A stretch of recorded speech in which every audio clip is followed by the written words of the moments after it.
ఏంటంటే, ప్రతి ఒక్కడి లైఫ్లో ఏదో ఒక బాధ ఉంటుంది, ఆనందం ఉంటుంది, హ్యాపీనెస్ అన్నీ ఉంటాయి. కానీ కొంచెం మంది లైఫ్లో ఆనందం కోసం వెతుక్కోవాలి, హ్యాపీనెస్ కోసం చూసుకుంటూ ఉండాలి. అంతే తప్ప ఎప్పటికీ రా. అలాంటిదే నాది ఒక లైఫ్.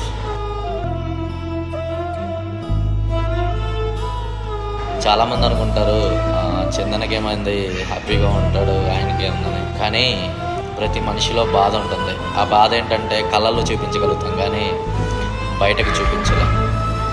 నిజంగా ఈ డిసెంబర్ మంత్, ఈ 2023 కొన్ని విషయాల్లో నాకు ఎంత హ్యాపీనిచ్చిందో, కొన్ని విషయాల్లో అంతకంటే బాధనిచ్చింది. నా ప్రాబ్లమ్స్ నాకే ఒకటంపుట ఒకటి వస్తుంటే నాకే అర్థం కావట్లేదు. బట్ ఒకటి మాత్రం నిజం, ఎన్ని